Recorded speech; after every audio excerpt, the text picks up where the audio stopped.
আরবের মানুষরা এত পণ্ডিত ছিল, নানান বিষয়ে তারা পারদর্শী ছিল। তার মধ্যে তিনটা দিকে তারা ভিআইপি ট্যালেন্টেড ছিল। এক নম্বরে তারা ভাষা সাহিত্যে বিরল প্রতিভা অধিকার করেছিল। এমন ধরনের কবিতা লিখতে পারত, এমন ধরনের উপন্যাস লিখতে পারত, এমন ধরনের আরবি গান লিখতে পারত যেইটা বিস্ময়ে বিস্ময়ভূত তখনকার মানুষ হতো। দুই নম্বরে তারা যুদ্ধবিদ্যায় পারদর্শী হয়েছিল। এমন ভাবে তারা যুদ্ধ করত, নানান কৌশল অবলম্বন করত যেইগুলা তৎকালীন সময়ে মানুষের বিবেকের মধ্যে কুলাতো না। আর তিন নম্বর, ওই সময়ের মানুষরা শিল্প সাহিত্য চর্চা এইটার মধ্যে নিজেদেরকে এমনভাবে নিমজ্জিত করেছিল, নিজেদের অর্থবিত্ত এগুলাতে খরচ করে দেওয়াকে তারা কিছুই মনে করতো না। আল্লাহ রাব্বুল আলামিন ওই সময়ে কোরআনুল কারীম অবতীর্ণ করলেন, যেই সময়ে খানায় কাবার মধ্যে প্রত্যেক বছর 60টা করে কবিতা ঝুলাই দিত, যেইগুলাকে আসসাবায়ে মুআল্লাকা বলা হতো। ওই 7 কবিতা সাবায়ে মুআল্লাকা, যার কবিতাটা খানায় কাবায় উঠতো, হজের মৌসুমে মানুষ এসে এসে দেখতো। এখনকার নোবেল পেলে যেই রকম মর্যাদা, তখন তার কবিতা উঠলে ওই রকম মর্যাদা। আল্লাহু আকবার। বুঝানোর জন্য বলছি, কিন্তু যেই কবিতাগুলা খানায় কাবায় ঝুলাতো, নিচে দিয়ে লিখে দিত মোলাহাজা, মানে বিশেষ দ্রষ্টব্য। কি দ্রষ্টব্য?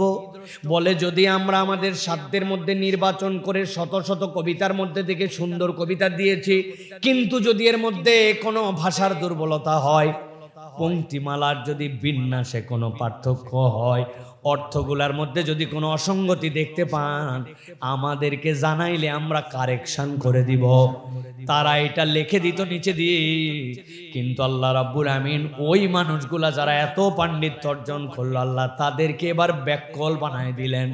আল্লাহ রাব্বুল আমিন কোরআনুল কারীম অবতীর্ণ করলেন, আলিফ লাম মিম।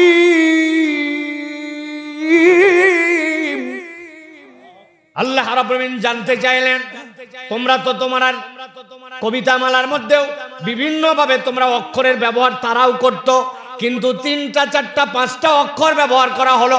বলো তো আলিফ লাম মিম মানে কি, ইয়াসিন মানে কি, হামিম মানে কি, তোহা মানে কি? ওই মানুষেরা যারা এত জ্ঞানশীল ছিল, সবগুলা ব্যাককল হয়ে গেছে। এই উপস্থাপনা তো তারা কখনো দেখে নাই। আল্লাহ রাব্বুল আলামিন এরপরে 26টা সূরার শুরুতে বলতেছেন, বান্দা তোমারে আমি আটকায় দিলাম, তুমি স্বীকার করলে ওয়া আল্লাহু আলামু বিমুরাদিহি, আল্লাহ এর অর্থ সবচেয়ে ভালো জানেন, কিন্তু আমি পরিচয় দিলাম ইয়াসিন মানে জানো না, কিন্তু পরের পরিচয়টা ওয়াল কুরআনিল হাকিম, আলিফ লাম মিম এর পরের পরিচয়টা কোরআন হচ্ছে যালিকাল কিতাবুল লা রাইবা ফি, এমন কিতাব যাতে সন্দেহ নাই। আমি আল্লাহ তোমাকে বললাম আলিফ লাম র মানে কি জানো না, এরপরে বললাম তানজিলুল কিতাব, এটা আল্লাহর পক্ষ থেকে আসা কিতাব। আল্লাহ মূলত বুঝাতে চান, বান্দা তুমি অক্ষম, কিন্তু আমি কোরআনুল কারীম দিয়ে তোমাকে আবার সক্ষম বানাতে চাই। যারা কোরআনের মধ্যে ঢোকে, কোরআনকে ভালোবাসে, কোরআনকে অনুসরণ করে, আল্লাহ তাদেরকে সফল বানায়া দিবেন। আল্লাহ রাব্বুল আলামিন কোরআনুল কারীমের 31 নম্বর সূরা সূরা লোকমান, মক্কায় অবতীর্ণ সূরা, মাত্র 34টা আয়াত। এমন এক পণ্ডিতের ব্যাপার আল্লাহ সেখানে বলতেছেন, যেই লোক নবী ছিলেন কিনা এটা নিয়ে অনেক কথা আছে, কিন্তু তিনি জ্ঞানী ছিলেন, এমন লেভেলের জ্ঞানী ছিলেন যার কথা আল্লাহ কোরআনে আলাদা করে সূরা দিয়ে অবতীর্ণ করেছেন। আল্লাহ ওই পণ্ডিত ব্যক্তির কথাগুলাকে আনার আগে আল্লাহ কোরআনুল কারীমের শুরুতে বলছেন আলিফ লাম মিম, মানে জানো না তুমি, এইটার অর্থ কি তোমরা জানো না, কিন্তু আমি এরপরে কোরআনের পরিচয় দিচ্ছি, তিলকা আয়াতুল কিতাবিল হাকিম। আল্লাহ বলছেন এইটা এমন কিতাব যেই কিতাবটা প্রোগ্রাম হয়, আমি আল্লাহ ওই কিতাবের মধ্যে এই আয়াত ঢুকাইয়া দিছি। আল্লাহ বলছেন এই কিতাবের কাজ জানো নাকি, হুদা ওয়া রাহমাতাল লিল মুহসিনিন, দুনিয়ার বুকে যারা মুহসিনের অন্তর্ভুক্ত হবে, আল্লাহ বলছেন এটা হচ্ছে তাদের জন্য পথ প্রদর্শক, এটা হচ্ছে তাদের জন্য আল্লাহর পক্ষ থেকে গাইডেন্স। সুবহানাল্লাহ। আল্লাহ বলছেন এবার মুহসিন কারা, তাদের পরিচয় কি? আপনার এলাকায় মুহসিনকে যদি বলা হয়, কই উত্তর পাড়ায় যে বাড়ি আছে না, দরজা লাল রঙের করা, সামনে একটা লিচুর গাছ আছে, ওই হচ্ছে মুহসিন। আপনার আমার পরিচয় এইটা যদি মুহসিন নামের ব্যক্তিকে খুঁজতে যাওয়া হয়। কিন্তু আল্লাহ বলছেন না, এই গাইডেন্স কিতাব, এই অবিস্ময়কর কিতাব তাদের জন্য পথ দেখাবে। আল্লাযীনা ইউকিমুনাস সালাহ, দুনিয়ায় যারা নামাজ প্রতিষ্ঠার সাথে থাকবে, নামাজের সাথে থাকবে, ওয়ায়ুতুনাজ যাকাত, আর যারা যাকাত আদায় করবে, ওয়াহুম বিল আখিরাতি হুম ইউকিনুন, আর তারা জানে দুনিয়ার জীবনে আমার একমাত্র জীবন নয়, এই জীবনের পরে পরকাল নামক একটা জীবন আছে, ওই জীবনের প্রতি বিশ্বাসী। আল্লাহ বলছেন এই তিন গুণ যে আছে, আমি আল্লাহ তাকে মুহসিন বলে ডাক দিলাম। আল্লাহ এরপরে বলতেছেন উলাইকা আলা হুদাম মির রাব্বিহিম ওয়া উলাইকা হুমুল মুফলিহুন। আল্লাহ বলছেন আমি আল্লাহ গ্যারান্টার হলাম তারা সঠিক রাস্তার উপরে আছে, আর আমি আল্লাহ আরো বললাম তারা সফল কাম হবে।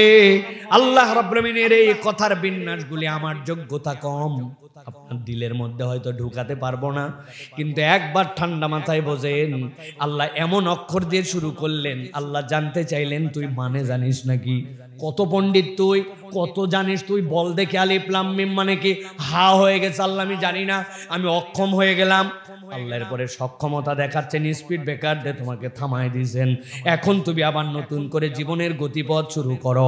আল্লাহ বলছেন এটা প্রজ্ঞাময় কোরআনের আয়াত, আর ওই কোরআন তোমাকে বলতেছে মুহসিন যে সে সফল কাম হবে। আর মুহসিনের পরিচয় আল্লাহ বললেন এই তিন কাজের মধ্যে থাকলে আমি আল্লাহ গ্যারান্টার হলাম রাস্তা ঠিক আছে, আশা করা যায় তোমরা সফল হয়ে যাবে। সুবহানাল্লাহ।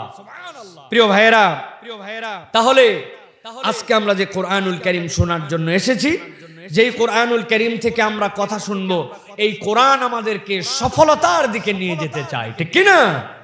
কোরআন আমাদেরকে সফল কাম বানাতে চায়, কোরআন আমাদেরকে এনলাইটেড করতে চায়, কোরআন আমাদেরকে আলোকিত করতে চায়, কোরআন আমাদেরকে পৃথিবীর সর্বশ্রেষ্ঠ ব্যক্তিত্বে পরিণত করতে চায়। সুবহানাল্লাহ ওয়া বিহামদিহি। কোন মানুষ? যেই মানুষটা কালোর কালো, যার বংশে হাদিসের সিলসিলার সনদ এত পড়া হয়েছে, কোন জায়গায় জানা যায় নাই যে তার বংশের সিলসিলা কি ছিল। বাপ গোলাম, বেটা গোলাম, গোলামের বাচ্চা গোলাম, দেখতেও সুন্দর নয়, কিন্তু কেবলমাত্র কোরআনের ট্র্যাকে উঠে গেছেন। আল্লাহ বলেছেন আমি মুফলিহুনদের মধ্যে অন্তর্ভুক্ত করেছি। আল্লাহ নবীকে আল্লাহ মেরাজে নিছেন, আর জান্নাত আল্লাহ ডেমনস্ট্রেশন দেখানোর সময় আল্লাহ নবী শুনলেন একটা জুতার শব্দ পাই, চেনা চেনা লাগে, এই হাঁটাটা তো আমি চিনি, এই কাশিটা তো আমি চিনি, চিনি না ওরকম? আমার বাপ কেমনে কাশে, আমার বাপের জুতা চলার হাঁটা কেমন বুঝা যায়। আল্লাহ নবী দুনিয়া আসার পরে বললেন ওই লোকটাকে, বেলাল আমি তো আল্লাহর মেরাজে তোমার খরমের শব্দ শুনছি, কি আমল করো তুমি, আমলটা কি তোমার? সুবহানাল্লাহ বলবেন না? দুনিয়ায় থাকা অবস্থায় জান্নাতের ট্র্যাকে চলেছেন। আল্লাহ রাব্বুল আলামিন দুনিয়ায় থাকা অবস্থায় জান্নাতে তার খড়মের শব্দ শুনিয়েছেন। বেলাল আল্লাহ তাআলা বলেছেন ইয়া রাসূলুল্লাহ আপনি যা বলেন তার বাইরে তো কিছুই করি না। বলছে না কিছু একটা, বলে ইয়া রাসূলুল্লাহ যতবার ওযু করি আমি চিন্তা করি আল্লাহ আমারে এত সুন্দর একটা প্রক্রিয়ায় পাক বানায় দিলেন, কেমনে বসে থাকি, আমি 2 রাকাত তাহিয়াতুল ওযুর নামাজ পড়ে ফেলি। আল্লাহ নবী বলেন আল্লাহ তোমার এই আমল এত পছন্দ করেন যে আল্লাহ আমারে জান্নাত দেখানোর সময় তোমার পায়ের শব্দ জীবিত বেলাল মদিনায়, আর আল্লাহ জান্নাতদের শব্দ শুনাইছেন মেরাজে। সুবহানাল্লাহ। এই জন্য প্রিয় ভাইয়েরা, আমরা তো সেই বেলালের ইমানেরই উত্তরাধিকার নাকি? ওই বেলাল যে আল্লাহর প্রতি ঈমান আনছেন, আমরা কি ওই আল্লাহর প্রতি ঈমান আনছি কিনা? ওই বেলালের নবী আর আমাদের নবী এক কিনা? সুতরাং আমরা কোরআন শোনার জন্য আসছি। আমি এই ভূমিকাটা এই জন্য দিলাম যে আমরা সফল কাম হওয়ার রাস্তা নিতে আসছি, যেমন তেমন মাহফিল না। আপনি মনে করেন না বক্তা বিনোদন দিবে, বক্তা আনন্দ দিবে, খানিকক্ষণ আপনি এখানে মজ মাস্তি করে একটা চিল মুড নিয়ে চলে যাবেন না। এটা মাহফিলের টার্গেট নয়। তাফসীর মাহফিলের টার্গেট যে আমি আমার ভুল রাস্তা থেকে আবার সঠিক রাস্তায় উঠে আমি জান্নাতের রাস্তা আবার ঠিক করে নিব। সুবহানাল্লাহ বলেন, সাথে পড়েন আউযু বিল্লাহি মিনাশ শাইতানির রাজিম। বিসমিল্লাহির রাহমানির রাহিম। ولو ترى إذ وقفوا على النار فقالوا يا ليتنا نرد ولا نكذب بآيات ربنا ونكون من المؤمنين। صدق الله العظيم। ছোট্ট দুইটা প্রশ্ন করব, এরপরে আমরা আলোচনায় প্রবেশ করব। সেটি হচ্ছে, এই দুনিয়ায় যে জীবনে আমরা আছি এ বিষয়ে আমাদের বিশ্বাস আছে কিনা যে দুনিয়ার জীবন একদিন আমি চাই বা না চাই, আমি আল্লাহকে মানি বা না মানি, আমি ইমানদার হই বা বেঈমান হই, আমাকে এই দুনিয়ার জীবন একদিন শেষ করতে হবে। এটাকে আমরা বিশ্বাস করি? আপনি সবাই করি, তারপরেও আমি আপনাদের জানার স্বার্থে জিজ্ঞাসা করলাম, একটু উত্তর দেন, আমরা কি এটা বিশ্বাস করি? ভাই বিশ্বাস না করলেই কি সমস্যা? বিশ্বাস না করলেও কিছু যায় আসে না। আল্লাহ কোরআনে চ্যালেঞ্জ দিয়ে রাখছেন, কুল্লু নাফসিন যায়িকাতুল মাউত। অনেকে আমাদের সাথে ডিবেট করতে আসে কোরআনের এই বিষয়, আপনার সাথে কথা আছেন বলে মতো কথা নাই, আগে একটা আয়াত সমাধান করে তারপরে আলোচনায় আসো। আল্লাহ বলছে জীবন আছে যার, মরণ আছে তার, তুই বেটা 250 বছর বাইসে থাক, তারপরে দেখা হবে তোর সাথে। তুই কোরআনের এই আয়াতই অস্বীকার করতে পারিস না, বাকি তোর সাথে কিসের কথা? ঠিক কি না? সব কথা তো আমি বুঝবোই না। আল্লাহ সব কথা বুঝলে তো আমার আর আল্লাহর মধ্যে পার্থক্য থাকতো না। তো কিছু কথা তো বুঝবো না, ব্যাককল এই কথাটা বুঝছি, এটার সাথে তুই আমার সাথে একমত হ। আয় কয় হুজুররা ঘাড় তেরা, তাদের সাথে কথা বলা যায় না। আসলে তুমি হচ্ছে ব্যাককল, ঠিক কি না? প্রিয় ভাইরা, তাহলে আমাদের মৃত্যু আছে। 2 নম্বর জিজ্ঞাসা, মৃত্যুর পর আল্লাহর সামনে একদিন আমাদেরকে উঠতে হবে। উঠার পরে পুঙ্খানুপুঙ্খ আল্লাহর সামনে হিসাব দিতে হবে। এই দল হচ্ছে প্রকৃত ঈমানদার। এটা কি আমরা বিশ্বাস করি কিনা? বিশ্বাস করি, আলহামদুলিল্লাহ। তাহলে আল্লাহর সামনে উঠবো এবং আল্লাহর কাছে আমাদের যেতে হবে। কিন্তু আজকে আমি আপনাদের সামনে যে বিষয় আলোচনা করতে চাই, আল্লাহর সামনে যে আমরা উঠবো, সব মানুষ আল্লাহর সামনে একভাবে উঠবে না। আল্লাহ এত রহমান, আল্লাহ কোরআনুল কারীমের মধ্যে এটা জানাই দিয়ে রাখছেন, কিয়ামত হয় নাই, বিচার ফয়সালা হয় নাই, মানুষ উঠে নাই। কিন্তু ওই দিন কতক শ্রেণীর মানুষ আল্লাহর সামনে উঠবে আর বুক চাপড়ায় চাপড়ায় নানান ধরনের অভিযোগ আল্লাহর কাছে করবে, আল্লাহ এই সমস্যা দুনিয়ায় যদি আমি না করতাম তাহলে আজকে আমি বেঁচে যেতাম। কোরআনে এরকম আল্লাহ রাব্বুল আমিন স্পেসিফিক 9টা বিষয়ের আলোচনা করেছেন। আজকে আমরা আলোচনা শুনবো 3টা গ্রুপের, যারা আল্লাহর সামনে উঠবে আর বিভিন্ন কারণে আফসোস করবে।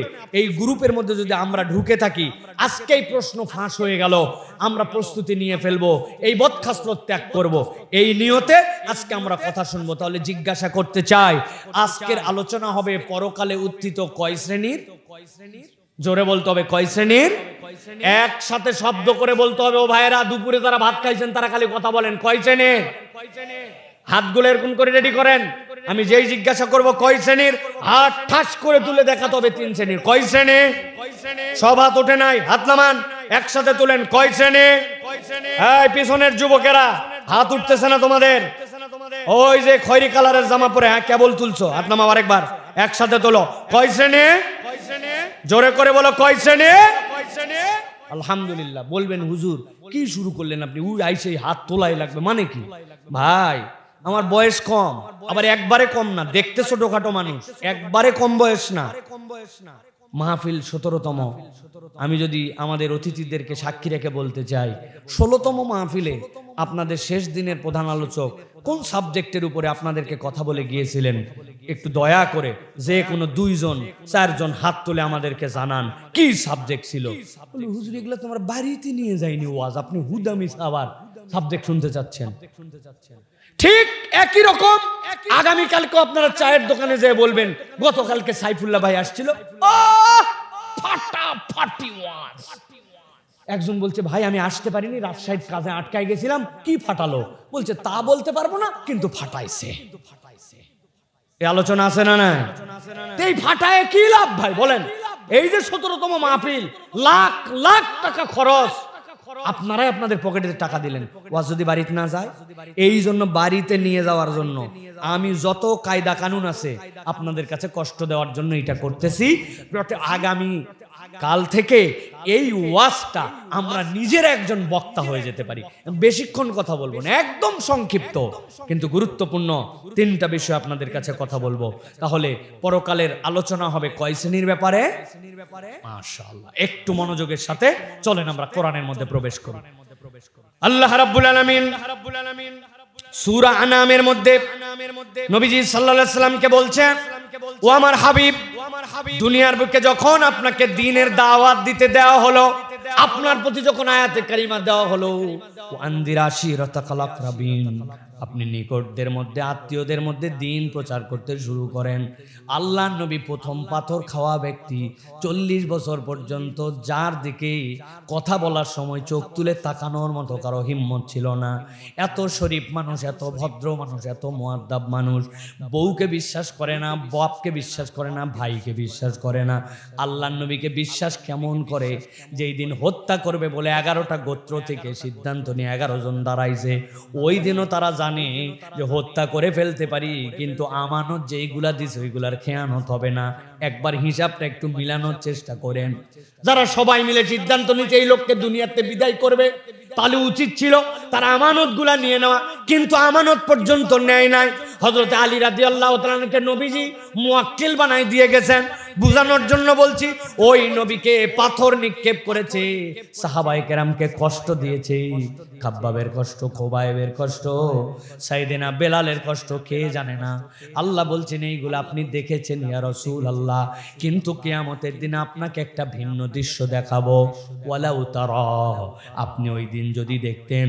এইটার ব্যাখ্যায় মুফাসসিররা বলছেন আল্লাহ রাব্বুল আমিন নবীজিকে মাকামে মাহমুদে বসাবেন।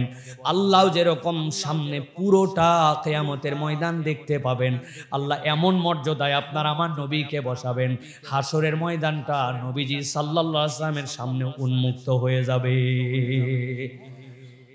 উম্মতেরা বিভিন্ন নবীর কাছে যাবে, শেষ পর্যন্ত আমার নবীর কাছে আসার পরে আল্লাহ নবী সাল্লাল্লাহু আলাইহি ওয়াসাল্লাম সিজদায় পড়বেন।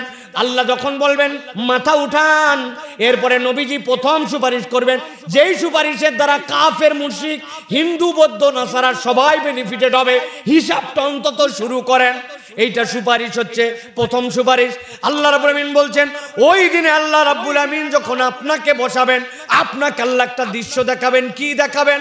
আল্লাহ বলছেন, ওয়ালাউ তারা ইযু কিফু আলান নারি ফাকালু ইয়া লাইতানা নুরাদ্দু ওয়ালা নুকাযযিবা বিআয়াতি রাব্বিনা। আল্লাহ বলছেন, যখন জাহান্নামীদেরকে জাহান্নামের সামনে হাঁকায় নিয়ে আসা হবে, জাহান্নামের সামনে দাঁড়ানো মাত্র ফুতিয়াত আবওয়াবুহা, জাহান্নামের দরজা খুলে যাবে, খেয়ে ফেলতে যাবে, পাসওয়ার্ড মিলে গেছে। আল্লাহ বলবেন দাঁড়াও, তারা কি যেন বলতেছে একটু শোনো তো।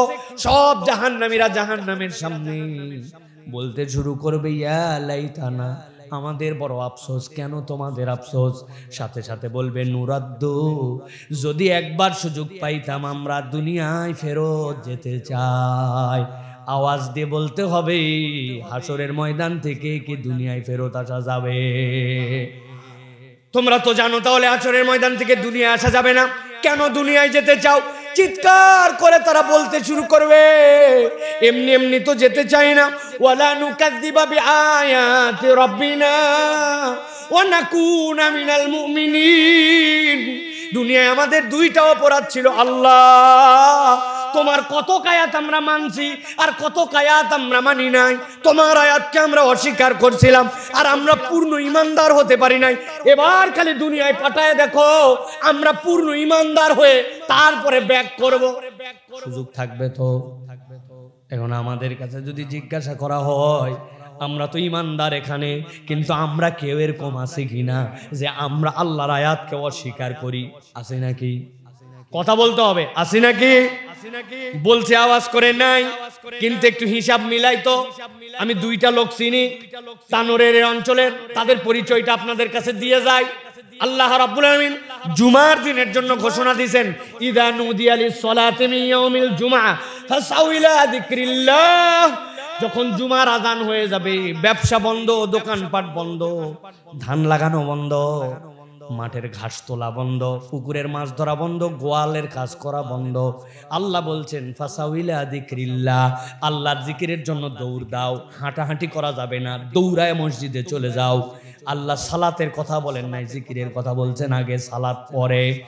কিন্তু এই বান্দা এত ব্যস্ত, আল্লাহর দেওয়া সময় আল্লাহরে হাইকোর্ট দেখাইছে, দেখায় আসে না, আসছে 1:15 সময়, তাও মসজিদে ঢোকে না, মসজিদের সামনে দাঁড়ায়া ফেসবুক ঠেলে, ইউটিউব ঠেলে, শীতের দিনে রোদ পোয়ায়।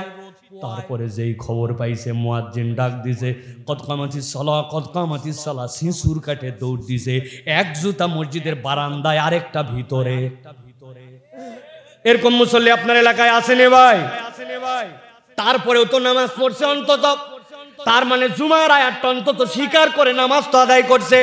কিন্তু জুমার মসজিদ থেকে আসরের সময় ডাক আসছে হাইয়া আলাস সালাহ, মাগরিবে ডাক আসছে হাইয়া আলাল ফালাহ। যেই আল্লাহর ডাকে আপনি জুমায় আসলেন, ওই আল্লাহর ডাকে আপনি মাগরিবে আসলেন না, আসরে আসলেন না, ফজরে আসলেন না। বুকে হাত দিয়া চিৎকার করে বলছেন আল্লাহর আয়াত তো অস্বীকার করি না। তাহলে কোন আল্লাহর ডাকে জুমা পড়লেন, আর কোন আল্লাহর ডাকে আপনি ওয়াক্ত মিস করলেন? আল্লাহ বলছেন ওই দিন বুক চাপড়া পেয়ার বলবে, ওয়ালা নুকাযযিবা বিআয়াতি রাব্বিনা, আল্লাহ দুনিয়ায় একটু ফেরত পাঠাও, এবার যদি ফেরত যেতে পারি আর কখনো কোনো আয়াত অস্বীকার করব না। বুঝে থাকলে বলেন, এরকম আমরাও দুনিয়াতে আল্লাহর কিছু মানি আর কিছু মানি না, এই চরিত্র আছে না না? আল্লাহ রাব্বুল আলামিন বলছেন ওই দিন ওই মানুষগুলো একসাথে চিৎকার করে উঠবে। কি চিৎকার করবে? বলতে শুরু করবে, রব্বানা বসারনা ওয়া সামি'না ফারজি'না না'মাল সালিহান ইন্না মুকিনুন।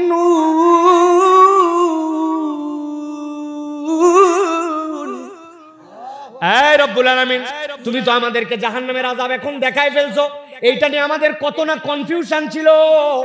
তানোরের মাহফিলে বছরকে বছর শুনছি, হুজুরের মুখে শুনছি, কোরআন পড়ছি, বুঝছি, অর্থ সেখান থেকেও কিছু কিছু জানছি, কিন্তু আল্লাহ আমাদের ঈমান মজবুত হয়েছিল না। রব্বানা বসারনা, আল্লাহ আজকে তো তুমি আমাকে দেখায় ফেলছো, ওয়া সামি'না, গর্জন তো আমি শুনে ফেলছি। এই রব একটু সুযোগ দাও, একটু সুযোগ দাও। কি সুযোগ? ফারজি'না, আমাদেরকে একটু দুনিয়ায় ফেরত পাঠাও। এই তোরা তো দুনিয়ার থেকে এখানে আসছিস, কেন আবার যেতে চাস? বলবে আল্লাহ একটা কেবল কাজ করার জন্য যেতে চাই, নামাল সলিহা, আমল নামার হিসাব মিলে নাই, নেক কাজের পাল্লাটা হালকা, আল্লাহ এবার ফেরত পাঠাও, আমরা পূর্ণ ঈমান দিয়া ঠিক ঠিক করে নেক কাজ করে বাম্পার করে আসবো। সুযোগ থাকবে তো? থাকবে না। আল্লাহকে বলবো, আল্লাহ ধান কাটার সিজন ছিল, তুমি তো জানো না, ওই সময় না কাটলে কত ঝামেলা। আমের মুকুলের মধ্যে ওই সময় বিষ মারার সময় ছিল, মাল কাচ্চা মারে ওই সময় জোহরের সময় যদি ফস করে যায় নামাজ পড়ি, তুমি তো জানো না আল্লাহ আমের গুটির কত ক্ষতি হতো। আছে না না? আমার আল্লাহ বলছেন কিয়ামতের দিনে যাওয়ার পরে এই কথাই তুই বলবি, আল্লাহ ফেরত পাঠাও, ফেরত পাঠাও। আমি এবার যাওয়ার পরে নেক কাজ করে বাম্পার বাম্পার করে ফেলবো। আল্লাহ বলছেন ওই দিন কায়েম হয় নাই, তোমাকে ওই দিনের মুখামুখিও করা হয় নাই, কিন্তু নবী আপনি জানাই দিয়ে রাখেন আপনার উম্মত যেন এই আফসোসের অন্তর্ভুক্ত না হয়। ঠিক কিনা? কিন্তু আমরা তো আমাদের জীবন পরিবর্তন করলাম না। আমি হুজুর ওয়াজ করি, আমার লাইফের পরিবর্তন নাই, আমার শ্রোতা কথা শুনে তার লাইফের পরিবর্তন নাই, ইউটিউবাররা রেকর্ডিং করে এশার নামাজ পড়ে নাই, কিন্তু ছাইরে দিবে ওয়াজ। কোরআনের যে ওয়াজ না শুনলে আপনি মিস করে যাবেন দাঁড়ায়া মুতে।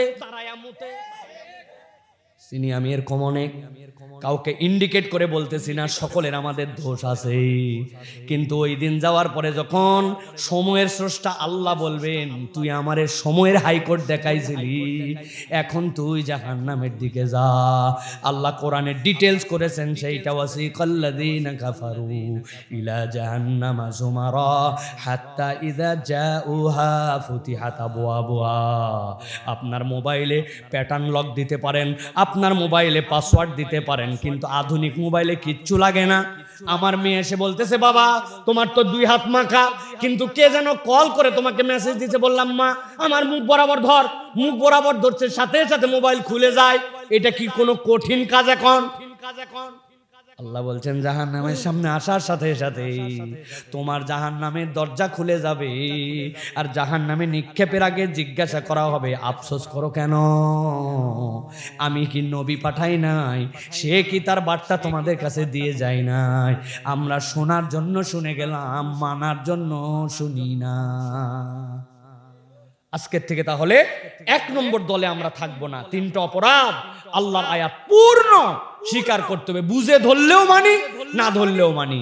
ঈমান কোনো ঘাপলা চলবে না, নেক আমল কোনো অজুহাতেই ত্যাগ করা যাবে না। এটা 1 নম্বর আলোচনা শেষ। এবার চলেন 2 নম্বর গ্রুপের দিকে আগাই আমরা। আল্লাহ রাব্বুল আলামিন কোরআনুল কারীমের মধ্যে বলছেন নবীজি সাল্লাল্লাহু আলাইহি সাল্লামকে দিয়ে, ও আমার হাবিব, একদল লোক ওই দিন আপনার সামনে আপনি দেখতে পাবেন, যেই মানুষগুলা আল্লাহ রাব্বুল আমিন বলছেন একটা ভিন্ন রকম ভাবে চিৎকার চেঁচামেচি করবে, ঠান্ডা মাথায় গভীর মনোযোগে শুনেন আল্লাহ কি বলতেছেন। আল্লাহ বলছেন তারা চিৎকার করে উঠবে, ইন্না আনযারনাকুম আযাবান করিবা ইয়াওমা ইয়ানযুরুল মার'উ মা قدمت يداه ويقول الكافر يا ليتني كنت ترابا। আল্লাহ বলছেন এক শ্রেণীর লোক আল্লাহর সামনে হাজির হয়ে যাবে, ইন্না আনযারনাকুম আযাবান করিবা। আল্লাহ রাব্বুল আলামিন তাদের সামনে আযাবগুলোকে হাজির করে দিবেন। আল্লাহ বলছেন ইয়াউমা ইয়ানজুরুল মার'উ মা কদ্দামাত ইয়াদা। এই তরুণেরা, যুবকেরা, ইয়াং মেনেরা ভালো করে বোঝো, আল্লাহ বলছেন সে অগ্রে কি পাঠায় আসছে সবগুলা হাতে পেয়ে গেছে, পেলে কি হবে? এখন হিসাব তো মিলে না। কেমনে হিসাব মিলে না? ছোট্ট একটা উদাহরণ দেই, সারা জীবন মনে রাখবেন। আপনারা ইন্টারনেট ব্যবহার করেন, ডাটা ইউজ করেন মোবাইল থেকে, এরকম লোক আছে না? না। আপনি যেই কোম্পানির মোবাইল ব্যবহার করেন ওই কোম্পানি অফার দিছে, আগামী 24 ঘন্টার মধ্যে মোবাইলে 110 টাকা যদি থাকার, এইটা যদি এত এত নম্বরে সেন্ড করেন, 1 মাস মেয়াদি 100 জিবি ইন্টারনেট আপনাকে দিবে। অফারটা কি ভালো না মন্দ? ভালো। 110 টাকা। আরে এটা বলার জন্য বললাম, ওরা বাপ দাদার জন্য দিবে না, ওরা হাওয়ার ব্যবসা করে চুষে খায়, ঠিক কিনা? কিন্তু ধরেন 110 টাকায় আপনাকে অফার দিবে, আপনি মোবাইলের সাথে সাথে চেক করছেন, এই সিমটা আপনি 3 বছর ধরে ব্যবহার করেন, চেক করে দেখেন আপনার মোবাইলে আছে 109 টাকা 90 পয়সা। লাগবে কত? 110 টাকা লাগবে। শর্ট কয় পয়সা? আওয়াজ দিয়ে বলতে হবে, কয় পয়সা শর্ট? 10 পয়সা শর্ট আপনার। আপনি চিন্তা করছেন বিগত 3-4 বছর ধরে মোবাইল ব্যবহার করতেছি, আগামী 3-4 বছরও করবো, এটা আমার প্রিয় নাম্বার, হাজার হাজার টাকার মধ্যে ঢুকাইছি, 10 পয়সা নাই, তাই কি ব্যাপার হইতে নাকি? নাম্বার চাপছেন, 100 জিবি ইন্টারনেট নেওয়ার জন্য অমুক নাম্বারে পাঠিয়ে দিয়েছেন, সাথে সাথে আপনার মোবাইলের মধ্যে মেসেজ রিপ্লাই আসছে, you have not sufficient balance, please recharge, then you will try again. আপনার মোবাইলে পর্যাপ্ত ব্যালেন্স নাই, আপনি পর্যাপ্ত ব্যালেন্স ঢুকায় তারপরে আবার চেষ্টা করেন। কত বড় বেয়াদব! 109 টাকা 90 পয়সা আছে, আর আমারে কই ব্যালেন্সই নাকি নাই। শর্ট ব্যাক করলাম আর 10 পয়সা। আপনি এই সিম অনেকদিন ব্যবহার করছেন, আগামীতেও করবেন, কিন্তু এইগুলো একটা আবেগও কাজ করবে না। 10 পয়সা শর্ট থাকলে আপনি প্যাকেজ পাবেন না। কথা ঠিক কিনা? আমার আল্লাহ বলছেন এইটুকু বোঝো আর এইটা বোঝো না। আল্লাহ বলছেন ইয়াউমা ইয়ানজুরুল মারউ মা কদ্দামাত ইয়াদা, সবগুলা তার সামনে চলে আসছে, দেখছে ব্যালেন্স তো মিলে না, চিৎকার করে বলতে শুরু করবে ইয়াকুলুল কাফিরু ইয়া লাইতানি কুনতু তুরাবা, আজকে যদি আমি মাটি হয়ে যেতাম বড় বেশি ভালো হতো। নবী বলছেন এত কিছু থাকতে মাটি হতে চাইলো কেন? মুসনাদ আহমদের হাদিসের মধ্যে আল্লাহ নবী বলছেন তার একটা কারণ আছে। দুনিয়ার বুকে কতকগুলা ভেড়া, দুম্বা, কতকগুলা পশু একসাথে চলাফেরা করছিল। চলাফেরা করার সময় একটার শিং লম্বা লম্বা আর একটা শিং ওঠে নাই, খাওয়ার সময় গুতাগুতি করে, যেইটার শিং উঠছে ওইটার শিং নাই, যেটা ওইটারে গুতায়। দেখছেন না? কুত্তা যেটা এতগুলা খাবার আছে, শক্তি আছে, অতগুলা খাইতেও পারবে না, কিন্তু আরেকজনকে খাইতে দেয়, হেল হেল করে খেতায় আবার নিজে খাইতে আসে না নাই? আল্লাহ নবী বলছেন ওই দিন আল্লাহ দুইজনকে সামনে আনবেন, আনার পরে হিসাব বরাবর করবেন। তোর শিং ছিল না, তোর শিং ছিল, এখন শিং উঠাইতে বলবেন, তুই গুতা দে। যেই না গুতা দেওয়া হবে সাথে সাথে এই বিচার ফয়সালা কমপ্লিট হওয়ার পর আল্লাহ তাদেরকে মাটি হয়ে যেতে বলবেন। দুনিয়ার যত চতুষ্পদ জন্তু সব মাটি হয়ে যাবে। এইটা দেখে ওই দিন যাদের আমল নামার সামনে ভয়াবহ ময়দানে ওরা চিন্তা করবে আজকে যদি মাটি হয়ে যেতাম তাইলে তো ভালো হতো। কিন্তু ওই দিন কি মাটি হওয়ার সুযোগ থাকবে আমাদের?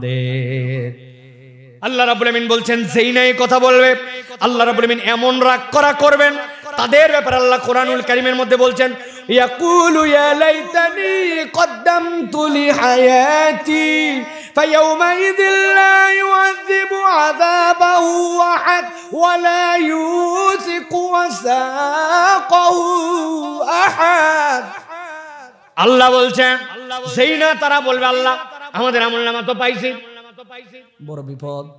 আল্লাহ বলছেন যদি এই কথা বলো, আল্লাহ সাথে সাথে বলছেন তাদেরকে এমন শাস্তি দেওয়া দিব, এমন বাধা বাঁধবো যেইটার তুলনা হতে পারে না। আল্লাহ এই কথা কেন বললেন? কোরআন আল্লাহ নিজেই সেটার ব্যাখ্যা করছেন। কিয়ামতের দুই শ্রেণীর মানুষ হয়ে যাবে। এক শ্রেণীর মানুষকে ডাক দিয়ে আল্লাহ বলবেন আম্মা মানুতিয়া কিতাবাহু বিয়ামিন। আল্লাহ যখন ডান হাতে আমলনামা দিবেন আল্লাহ বলছেন হিসাব সহজ হয়ে যাবে। খুশিতে তারা লাফাতে শুরু করবে। গরুর বাছুর দেখছেন না ৩-৪ দিন বয়সে এ লোপাথারি লাফায়। ওয়ায়ানকালিবু ইলা আহলিহি মাসরুরা। আত্মীয়দের কাছে যায় বলবে দেখো দেখো আমার আল্লাহ আমারে ডান হাতে বিচার দিয়া কি আমার জন্য হিসাব সহজ করে দিয়েছেন। ওই লোক যখন এই কাজ করবে আল্লাহ ফেরেশতাদের ডাকতে তারা ডাক দেওয়াবেন, আরে ব্যাককল এখনো তো অনেক নিয়ামত তোমার বাকি আছে। সালামুন কওলাম মির রব্বির রহিম, আল্লাহর পক্ষ থেকে নাজ নিয়ামত সালাম নিয়ে যাও। এই দলের বিপরীতে আরেক দল আল্লাহ রাব্বুল আমিন বলছেন ওয়া আম্মা মান উতিয়া কিতাবাহু বিশিমালিহি। আরেক দলের আমলনামা বাম হাতে দেওয়া হবে। বিষয়টা এরকম হবে না, এদিকে এসো, বাম হাত দাও আমলনামা নিয়ে চলে যাও। না না, আল্লাহ বলছেন যার আমলনামা বাম হাতে দেওয়া হবে দুনিয়ায় এর থেকে বড় শাস্তি সে দেখে নাই। জাহান্নামে যাওয়ার আগে এর থেকে বড় শাস্তি আর কিছু হবে না। একদল ফেরেশতা আসবে, হাতটাকে পিছন দিয়ে টান দিবে, টান দেওয়ার পরে হাতটা বড় করে ঘুরায় ফেলবে, মুচড়ায় নখগুলাকে দিয়ে যার হাত তার বক্ষ পেছন দিক থেকে ভেদ করে দিবে। আল্লাহু আকবার, আল্লাহু আকবার। আল্লাহ বলছেন ওয়ারা আযহারি ফাসাউফা ইয়াদউ সুবুরা। ওই দিন আর কেউ তাকে সহযোগিতা করতে পারবে না, পেছন থেকে হাত আসবে। ওই বান্দা তখন চিৎকার করে বলতে শুরু করবে ইয়া লাইতানি লাম উতা কিতাবিয়া ওয়া লাম আদরি মা হিসাবিয়া ইয়া লাইতাহা কানাতিল কাদিয়া। আল্লাহ আমার যদি বিচারই না হতো, আমার যদি হিসাবই না হতো, আমার যদি মৃত্যুই শেষ হয়ে যেত, তুমি জাহান্নামে দিলে দাও, কিন্তু আমি তো এটা সহ্য করতে পারি না। বলেন তো একবার হাসরের ময়দানে ওঠার পরে আর মৃত্যু হওয়ার সুযোগ আছে? বিচারের মুখামুখি না হয়ে কি পালায় যাওয়ার মতো কোনো রাস্তা আছে? 2 নম্বর কোর্ট বানায়া, 2 নম্বর বিচারক বানায়া, আন্তর্জাতিক আদালত নাম দিয়া আলেমদেরকে ফাঁসি দেওয়ার মতো ওইখানেও কি কোনো সিচুয়েশন ক্রিয়েট করা যাবে নাকি? আমার আল্লাহ রাব্বুল আমিন বলছেন তাহলে তোমরা বাঁচবে কেমনে? 2 নম্বর, এই গ্রুপ থেকে যদি আপনার নাম আমার নাম কাটাতে হয় আল্লাহ বলছেন দায়িত্ব হচ্ছে ওয়াল তানজুরু নাফসুম মা কদ্দামাত লিগাদ। আগামীর জন্য কি পাঠাচ্ছ হিসাব করে প্রত্যেকটা ধাপ ফেলো। তুমি হিসাব করলে না, কোনো ক্ষেত্রে তুমি তোমার আল্লাহর সাথে হিসাব মিলালে না। এই মুরব্বি, আপনার মুখে এখনো দাড়ি নাই কেন? 60 বছর বয়স হয়ে গেছে, কি ব্যাপার দাড়ি কাটেন কেন? বলতেছে রাখতে তো চাই, কিন্তু আমার বউ অত পছন্দ করে না। বউ পছন্দ করে না জন্য দাড়ি রাখে না। সামনে বিয়ে শাদী হবে বলে যুবক দাড়ি কাটে। অথচ আল্লাহ রাব্বুল আমিন বলছেন ওয়াল তানজুর নাফসুম মা কদ্দামাত লিগাদ। তোমার প্রত্যেকটা জিনিসের হিসাব আল্লাহর দপ্তরে উঠে যাচ্ছে, হিসাব করে করে পা ফেলাও। ঠিক কি না? মুরব্বি চায়ের দোকানে বসছে, মুখ যে ছুটছে না ছুটছে, কোনো আগা নাই মাথা নাই কিচ্ছু নাই। পাশের জন বলছে উত্তরপাড়ার দুলালের বউ যেটা বিদেশ গেছে, দুলাল খবর শুনছিস গেছে। দুলালের বউয়ের যত চরিত্র আছে সবগুলা প্রকাশ হচ্ছে, হতেও পারে সত্য কিন্তু ব্যক্তি উপস্থিত নাই। বামের জন বলতেছে রাখ তোর দুলাল, আমাদের ইমাম সাহেব 12 বছর ধরে ইমামতি করতেছ, 3টা দোষ বাইর করছিস, শোন তাহলে। ইমাম সাহেবের দোষ বর্ণনা চলতেছে, মধ্যে যেই লোক ভিআইপি মুসল্লি এত বড় দাড়ি নিয়ে বসে আছে, উনি কথা বলে না। অনেকক্ষণ পরে উনি মুখ খুলছে, খুলে বলতেছে এইগুলা কথা বলা ঠিক না, তবে না বলেও পারি না, আল্লাহ মাফ করুক, তোদের দুইজনের কথা ঠিক। বুঝেননি না? কি বোধ করার থেকে উনি কি বাহিরে থাকলেন। সারাদিন আমল করলাম, 2 বান্ধবী মিলে বসছি, 2 মহিলা এক জায়গায় হয়েছে, পিছনে আরেকজনের কথা বলতেছি। আল্লাহ বলছেন ওয়াল তানজুর নাফসুম মা কদ্দামাত লিগাদ। আগামীর দিনে যাওয়ার পরে সব তো তোমার সামনে আসবে, তাইলে হিসাব না করে তুমি কেমনে পথ চলো। ও তরুণ যুবক, ভালো করে একটু হিসাব মিলাও ভাই, হিসাব মিলাও। এই যৌবন ওই মুরব্বিদের ছিল, শুনে দেখো গায়ের গরম কেমন ছিল। আমরা তো কাজ কাম কিছুই করতে পারি না, তারা ফাটায় ফেলছে এক সময়। আমরা খাইতে পারি না, উনারা খাওয়ার দিকেও আগায় ছিল। এখন খবর নিয়ে দেখো শরীর চলে না, চামড়া ঢিল হয়ে গেছে, জানে মানে না। এই বয়স সকলের আসবে, সুম্মা রাদাদনাহু আসফালা সাফিলিন। কিসের গরম আর কিসের বাহাদুরি। কবরে যদি যাওয়াই লাগে, খবর পাও নাই কত বাপ তার সন্তানকে লাশ হিসেবে কবরে নামাইছে, তোমার মহল্লা থেকে কি কাফন দাফন হয়ে জানা যায় তুমি যাও নাই। আল্লাহ বলছেন ওই দিন আশাই লাগবে, তাহলে হিসাব করে না চললে তো বড় বিপদ। ঠিক কিনা? এই জন্য প্রিয় ভাইয়েরা, 2 নম্বরে মনে রাখতে হবে, এই দলে আমার নাম যেন না ওঠে, আমি যেন বেহিসাবি মুসলমান না হই। হিসাব নাই, যেমন ইচ্ছা তেমন চলি, আমার জীবন আমার স্টাইলে আমি চলাবো, তাই নাকি? আহা, এত বড় দাড়িওয়ালা আপনাদের এলাকায় আছে কিনা জানি না। একজন আসরের নামাজের পর তার কাছে গেছে, যাই বলছে চাচা মসজিদ তো মনে আসলে, বলছে হ্যাঁ 1000 টাকা একটু হাওলাত দেন। বলছে বাপ টাকা হাতে নাই, সর ডিস্টার্ব করিস না। বলছে বাবা বড় বিপদে পড়ছে, 1000 টাকা দেন। বলছে বললাম টাকা নাই, বেয়াদবি করিস আবার। বলছে আমি তো না জানি আপনার কাছে আসি নাই, আজকে কি বার? বুধবার, 1000 টাকা দেন। আল্লাহ মাসালে শনিবারে 1250। বলছে ব্যাক কল কোথাকার, মানুষ হাতের টাকা লিয়ে ঘোরে, বাড়ির চল। বাড়িতে নিয়ে গেছে, 1000 টাকা দিয়ে বলছে লাগলে আরো চা। তোর চাষি আম্মাও বসে নাই, বাড়িতে বসতে কি করবে, সেও খাটাচ্ছে টাকা, লাগলে আরো 1000 দেওয়া যাবে। তবে যা করবি তাড়াতাড়ি কর, ছোট দিনের বেলা মাগরিবের আজান হয়েছে, আমি কিন্তু জামাতের নামাজ ধরবো।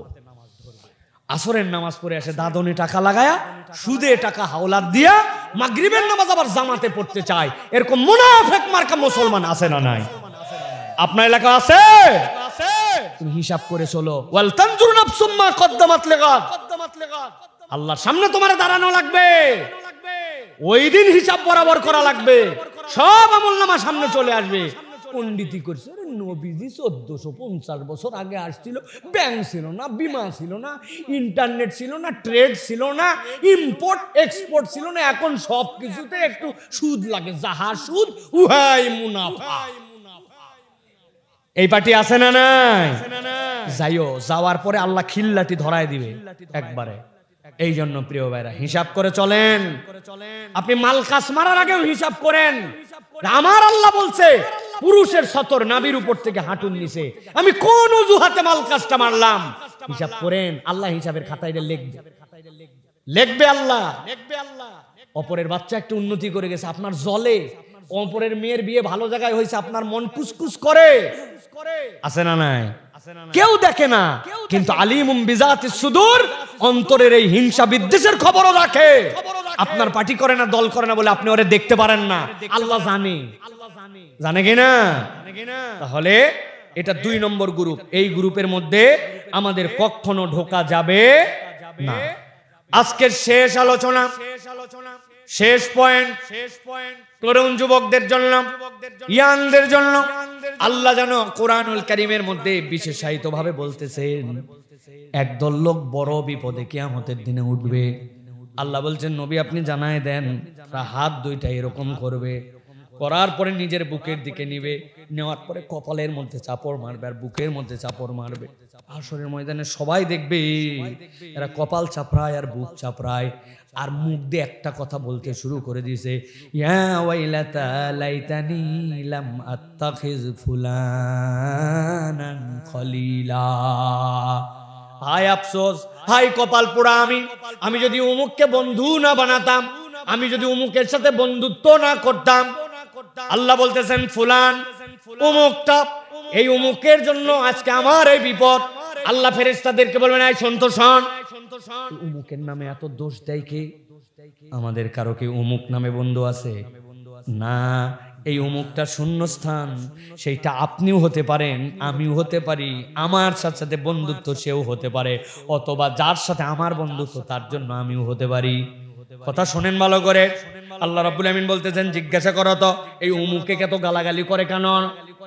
শীতের দিনে ওরে পুকুরের মধ্যে লাত্থায় পানিতে নামাই দিছিল নাকি? ওর কি হওয়া ধানের উপরে মই দিয়ে কি ধান নষ্ট করছিল নাকি? কি ক্ষতি করছে? চিৎকার করে সে বলতে শুরু করবে, লাকাদ আযাল্লানি আনিয যিকরি বা'দা ইয জাআনি ওয়া কানা আশ-শাইতানু লিল ইনসানি খাযুলা। আল্লাহ আমারে শীতের দিনে গোসল করায় নাই, ও আমার পাকা ধানে মই দেয় নাই, ও আমার টাকা মেরে খায় নাই। কি করছিল? লাকাদ আযাল্লানি আনিয যিকির, আয় রব, আমি তো মায়ের পেটের থেকে দৌলতে ঈমান নিয়ে আসছিলাম, কোরআনের রাস্তা পেয়ে গিয়েছিলাম, হেদায়েত তো পেয়ে গেছিলাম, আল্লাহ কোরআনের পথ তো চিনেই ফেলছিলাম, কিন্তু আমার ওই বন্ধু আল্লাহ সে আমাকে কোরআনের রাস্তা থেকে নামাই দিয়েছিল, আর আমি শয়তানের ধোকায় পড়ে গেছিলাম। কেমনে? এই বন্ধু আপনাকে কেমনে ধোকা দিল? দু একটা উদাহরণ দেই, মেলে নাকি দেখেন তো তানোরের সাথে। দোস্ত দুইজন একসাথে ঘরে, বলছে দোস্ত বিড়ি ফাঁকে যায় খাবি, বিড়ির গন্ধ আমি সহ্য করতে পারি না, কিন্তু বন্ধুত্ব নষ্ট করে নাই। বিড়ি করে সাথে 10 দিন ঘুরছে, ঘোরার পরে যেই না ওই ছেলে বিড়ি ধরাইছে, বলছে তোর পরে কিন্তু ফার্স্ট কল আমি, মানে এরপরে আমি টানবো। 10 দিনের দিনে বিড়ি যেইটার গন্ধ সহ্য করতে পারতো না, বিড়ি করের সাথে থাকতে থাকতে বিড়ি কর হইছে। এরকম নজির আছে না নাই? আপনি জানেন না, গলির মধ্যে সিপার মধ্যে মারে। এবার ঈদের সময় বলছে দোস্ত কি এক বিড়ি খাওয়াস, কোনো দমই আসে না, বলছে বুদ্ধি পাইছি, এই যে বিড়ি দিয়ে গেলাম, তুই খালি ভিতরের মাল ফেলা, আমি আসতেছি। উনি টান দে জায়গা মতো গেছে, পুরি একটা নিয়ে আসছে, নিয়ে আসে ব্লেড দিয়ে কুচকুচ করে কাটে ওর মধ্যে ঢুকাইছে, ঢুকাই বলছে এবার টাইমে দেখ, সুন্দর করে প্যান্ডেল বানাইছে চারিদিক দিয়া, ভিতরে ডেক বক্স লাগাইছে, ডিস্টি ডিস্টি ডিস্টি ডিস্টি ডিস্টি ডিস্টি, আর ওদিকে উনি টান দিচ্ছে আর বলছে এক টানেতে যেমন তেমন, 2 টানেতে রাজা। তানোর অঞ্চলে উহার নাম গাজা। যেই বন্ধু বিড়ির গন্ধ সহ্য করতে পারতো না, হাসির কথা বলছি না, আপনি খবর নিয়ে দেখেন, সহবতে যাওয়ার কারণে ও গাঁজাখোর হয়েছে, নেশাখোর হয়েছে, মাদকাসক্ত হয়েছে, এরকম লাখ লাখ নজির আছে। ঠিক কি না? আপনি আপনার বেটার খবরটা নিয়েন, সোফা ভেঙে গেল কেন? পাশার মধ্যে অত গ্যাটিস দিয়ে দিয়ে তার মানি ব্যাগ দিয়ে পাশা উঁচু করা লাগে কেন? খবর নিয়ে দেখেন, কি জানো টানে। ঠিক কি না? আপনি বোঝেন না এখনো? ও নেশা করতেছে, স্পিড খাওয়ার নাম করে, অমুক খাওয়ার নাম করে বিভিন্ন হারাম জিনিস খেয়ে ফেলতেছে, আপনি খবরই জানেন না। আল্লাহ বলছেন ওই দিন যাওয়ার পরে বলবে, লাকাদ আযাল্লানি আনি যিকরি বা'দা ইয জানি ওয়া কানা আশ-শাইতানু লিল ইনসানি খাযুলা। পেছন থেকে এসে হরেন দিয়েছে, পিপ পিপ, তুই বলে দোস্ত বড় ভাই একটা বাইক কিনছে, ইয়ামাহা FZS, তেলের দাম বেশি, তাও আধা ঘন্টার জন্য চালাতে দিছে, চল রাজশাহী তানোর হাইওয়েতে, বুম বুম, পিছনে ওঠ। বলছে দোস্ত 1 মিনিট আছে, আর আসরের জামাতটা পরেই তোর সাথে উঠবো। বলতেছে আমার দোস্তের অভাব নাই, আসরের নামাজও প্রত্যেক দিন থাকবে, উঠলে উঠ, না হলে আরেকজনা ক্লিয়ে যাব। টেনশনে পড়ে গেছে, কথা তো ঠিক, একটু পরেও আসর পড়া যায়, আবার যদি এর সাথে না যায় বন্ধুত্ব গাঢ় হয়ে থাকবে না, পাতলা হয়ে যেতে পারে, সুযোগও প্রত্যেক দিন আসবে না। ওয়া কানা শাইতানুল ইনসানি খাজুলা, শয়তান পিন মেরে দিছে, একদিন নামাজ বাদ দিছে, 2 দিন বাদ দিছে, সুন্নতে মুআক্কাদা বাদ দিয়ে খালি ফরজ পড়তে শুরু করছে, আস্তে আস্তে ফরজ বাদ দিয়ে বেনামাজি হয়ে গেছে। এরকম নজির এলাকায় আছে না না? বাপ নামাজ পড়ে, মা তাহাজ্জুদ পড়ে, পর্দা করে, পুশিদা করে, ছেলে জুম্মার দিনও মসজিদে যায় না। আপনার এলাকায় আছে কিনা জানি না, আমার এলাকায় শত শত আছে। আছে আপনার এলাকায় আছে? কোন লোকের সাথে আপনি ঘুরতেছেন, দেখা হলে বলছে অমুক নায়িকার ছবি দেখছিস নাকি, তমুক নায়িকার মাজার মাপ বুকের সাইজ জানিস নাকি, কোনোদিন জিজ্ঞাসা করে নাই ফজর নামাজ পড়ছিস কিনা, কোরআন খতম কি রমজানের দিলি কিনা, আপনার নিচে তোর প্যান্ট কেন, দাড়িটা তোর ছোট কেন, কোনোদিন জিগাই নাই। শুধু ভাউতাবাজি, আড্ডাবাজি, জিন্সের প্যান্ট, টাইট প্যান্ট, অমুক ধরনের চুল কাটা, তমুক ধরনের জুতা পরা, ন্যাক নেওয়া, ভাব নেওয়া, মোবাইল একটা নিয়ে আড্ডাবাজি করা, মহিলাদের কথা আলোচনা করা, বাজে চিন্তা ভাবনা করা, এর নামই নাকি বন্ধুত্ব। কথা বললেন না যে? খানায় কাবার ইমামের কাছে জিজ্ঞাসা করেছিল একজন, শায়েখ আমার বন্ধুকে, এটার প্রমাণ কি, বুঝবো কেমনে? ব্রিলিয়ান্ট উত্তর দিছেন কাবার ইমাম, তোমার বন্ধু সে যার কাছে আসলে পাপ করতে তোমার লজ্জা হয়, সে তোমার বন্ধু, আর ভালো কাজের আগ্রহ হয়, সে তোমার বন্ধু। এর বিপরীত যা সবগুলা তোমার শত্রু। আন্দাজি ঠিক বলেন না? আপনি আপনার বাপের সামনে ওই কাজ করতে পারেন না, মায়ের সামনে করতে পারেন না, চাচার সামনে পারেন না, জনসম্মুখে পারেন না, কিন্তু ওই কাজটাই আপনি আপনার বন্ধুর সাথে করতে পারেন, তাহলে সে খারাপ কাজে আপনাকে আগায়, ওইটা আপনার বন্ধু নয়, ওইটা আপনার জাহান্নামে যাওয়ার কারণ। ঠিক কি না? সব মিলাই নেন। পরে দেখলে জীবনে আপনার নামাজের আগ্রহ হয় নাই। ও যেরকম চুল কাটছে, আপনি ওরকম চুল কাটার জন্য যায় না, পিতরে বলেন কোন কাছে কাটছিস, উমুকের কাছে। ছাটের নাম কি? কুত্তার ডায়রিয়া হওয়ার পরে লেজ শুকানি কাঠ। আবার কি কাঠ? কুত্তার দেখবেন মাঝে মাঝে সসরা পায়খানা হয়, খোকসার পাতা খায়, ঘাস খায়, জানেন তো? খাওয়ার পরে লেজ শুকায় গেছে, হাগা ভালো হয়ে গেছে, কিন্তু ওর তো আর পানি দিয়ে শোষার অবস্থা নাই। পরের দিন রোদে লেজ শুকায় আবার ভাঁজ বেঁকা হয়েছে, এখন চুলগুলা সব চারিদিকে ছড়ানো, গুয়ের চুল। আপনার এলাকায় কতগুলা দেখবেন এদিক নাই ওদিক নাই, মধ্যে দিয়ে উঁচা করে তুলে দিছে, ওর নাম দিছে কুত্তার ডায়রিয়া হওয়ার পরে লেজের কাঠ। আছে না নাই? ওই বন্ধুকে দেখে আলমারু আলা দীনি খলিলিহি, ও ওই রকম চুল কাটে, ওই রকম করে কথা বলে, ওই রকম করে শেভ করে। আমি আমার কথা বলে দিয়ে চলে যাব, আর জীবনে এখানে আসতে পারবো কিনা জানি না। মনে রেখেন, কথাটা আমার নয়, আল্লাহর কথা। আল্লাহ বলছেন, বুক চাপড়ায় বলবে, লাকাদ আদাল্লানি আনি যিকির বাদা ইজ জানি ওয়া কানা শাইতানু লিল ইনসানি খাজুলা। ও তোমার বন্ধু নয়, বন্ধু নয়, ও তোমাকে জাহান্নামী করেছিল। মিলাই নেবেন যায়া। এই জায়গায় একটা কথা আছে, মুরব্বীরা আবার বললে মন খারাপ করতে পারে। আমাদের মুরব্বীরা বলে, মানুষ আর নাই বাবা, ভালো মানুষ নাই, আগে ছিল, সব খারাপ হয়ে গেল। আছে না? যারা এই মুরব্বী এগুলো কথাবার্তা বলে, এগুলো পুরা 2 নম্বর মুরব্বী। আপনি ভালো হন না, আপনি ভালো হলে তো একটা লোক খুঁজে পায়, নিজে ভালো হবে না, কিন্তু বলবে ভালো লোক নাই। এই সকল ভণ্ডামি আলাপ বাদ দেন। আমি ভালো হয়ে গেলেই তো একজন আমাকে ভালো লোক খুঁজে পাবে, ঠিক না? অতএব আমার পরিবর্তনের সিদ্ধান্ত এখান থেকে নিতে হবে। এই পর্যন্ত আলোচনা তো ছিল, কিন্তু ঘটনা তো উল্টা ঘটে গেল। আল্লাহর নবী তো দেখতেছেন হাসরের ময়দানে, মনে আছে তো না? এতক্ষণ নবীজি কথা বলেন না, কিন্তু এই পর্যায়ে আল্লাহর নবী বলবেন, ইয়া রাব্বাল আলামিন, আমি যাদের জন্য বিচার শুরু করতে বলেছিলাম, সিজদায় পড়েছিলাম, আপনি বলেছিলেন ইরফা রাসাকা ইয়া হাবিবি, মাথা উঠান, ইয়া আল্লাহ এখন আমার একটুখানি বিচার আছে, আমি নিজে এখন কেস দিব একটা। আল্লাহু আকবার। আল্লাহ বলছেন আমার নবী বলতে শুরু করবে, ওয়াকালার রাসূলু ইয়া রাব্বি ইন্না কওমি ইত্তাখাযু হাযাল কুরআনা মাহজুরা। ও শুধু বলে গেল আমার বন্ধু আমারে বিপদে ফেলছে, আমি দুনিয়ায় ফেরত যেতে চাই, আমল নিয়ে আবার করে আসতে চাই, এই কথা শোনা হবে না। আল্লাহ আমি আপনার কাছে বিচার দিলাম, আমার বিচার আপনাকে করতে হবে। ইত্তাখাযু হাযাল কুরআনা মাহজুরা।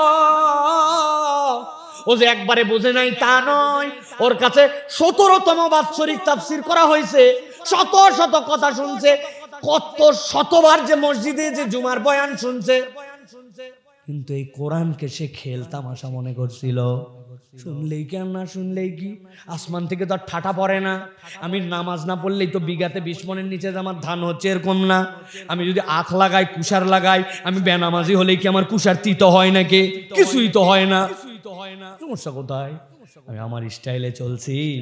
আল্লাহ বলছেন নবী আমাকে বিচার দিবে। আল্লাহ এরা কোরআনকে খেল তামাশা বানাইছে, অতএব বিচার আমারটাও করতে হবে। যেই নবী আল্লাহ প্রদত্ত পাওয়ারে সুপারিশ করবেন আমাদের মুক্তির জন্য, ওই নবী যদি আপনার আমার বিপক্ষে দাঁড়ায় যান, বাঁচার শেষ কোনো উপায় থাকবে? কথা বললেন না যে থাকবে? তাহলে আমরা কেমনে ওই রকম লাইফ লিড করতেছি যেটা আল্লাহ রাব্বুল আলামিন পছন্দ করেন না? 30 রোজা পর্যন্ত হিজাবি, ঈদের দিন উনি 3 পিস। কি এর 3 পিস? আরেক পিস কই দেখাই তো যায় না, ওটা একটা দড়ির মতো পেঁচায় পিছনে ফালায় দিছে। কোথায়? আপনি মরা বাড়িতে গেলে পর্দা করে যান, আর আপনি যখন বিয়ে বাড়িতে যান তখন এমন অবস্থা করে যান, ওইটা কোন আর মানব সভ্যতায় মুসলিম তরুণী মুসলিম মহিলা ওরকম করে চলতে পারে না। কেমনে আমি নবীর স্টাইলে চললাম? কথাটা কি না? হ্যাঁ, ঈদের দিনে মাঠ ভরে গেল, জুম্মার দিনে ভরে গেল, অন্যদের নামাজ বাদ দিলেন। কি হিসাব করে, কোন বিবেচনা করে? একটু হিসাব করে চলা লাগবে ভাই। তাহলে এই 3 দলের আলোকে আমি 2 লেয়ারে আপনাদের কাছে কথা বলেছি। প্রথম লেয়ারে বলেছি কোরআন আমাদেরকে হেদায়েত দিতে চায়, মুহসিনিন বানাতে চায়, আলোকিত মানুষ বানাতে চায়, সফল বানাতে চায়। কোরআন কাউকে বিফল করার জন্য আসে নাই, সেই কোরআনের পক্ষের লোক আমরা, ঠিক কি না? আর দ্বিতীয় লেয়ারে বলেছি আল্লাহর সামনে আমাদেরকে দাঁড়াতে হবে, আল্লাহর সামনে আমাদেরকে উঠতে হবে। বিশ্বাস সবাই করি, কিন্তু একভাবে সবাই উঠবে না। প্রথম দল বলবে দুনিয়ায় যেতে চাই, আবার আয়াত স্বীকার করে আসতে। দ্বিতীয় দল বলবে নেক আমল একটু করতে চাই। তৃতীয় দল বলবে ওরে আল্লাহ অল্পের জন্য খালি মিস হয়ে যাচ্ছে, এবার খালি পাঠায় দেখো বাম্পার করে ফেলবো। আর এক দল বলবে এই বন্ধু না থাকলে আমি বেঁচে যেতাম, যে বন্ধু আমাকে আল্লাহর দিকে ডাকে নাই, যে বন্ধু আমাকে নামাজ পড়ায় উৎসাহ দেয় নাই, কোনোদিন ফজরে তোলে নাই, কোনোদিন ভালো কাজে উৎসাহ দেয় নাই, কোনোদিন ওই বন্ধুর কারণে আমি আল্লাহর দিকে এক ধাপ আগাই নাই, বরং পিছাইছি কিছু, ওই বন্ধু বিপদের বাজার করে ফেলবে। এই জন্য এইগুলার থেকে বেঁচে আমাদেরকে আল্লাহর দিকে চলার জন্য চেষ্টা করতে হবে। রাজি আছি ইনশাআল্লাহ? আজকের থেকে আমরা লাইফ পরিবর্তন করার সিদ্ধান্ত নিতে রাজি আছি ইনশাআল্লাহ? হাত তুলে আল্লাহকে দেখান। আল্লাহ আমাদেরকে তৌফিক দাও। আল্লাহ হাত উত্তোলনের মর্যাদা রাখার মতো আমাদেরকে হিম্মত দাও। আল্লাহ শয়তানি থেকে আমাদেরকে হেফাজত করে, বলেন না আল্লাহুম্মা আমিন। আল্লাহ আমাদের আজকের আশা, আজকের বসা, আজকের আয়োজন, আজকের কথা, আজকের আপনাদের সহযোগিতা সবগুলা আল্লাহ রাব্বুল আমিন যেন কবুল করে নেন, বলেন আল্লাহুম্মা আমিন।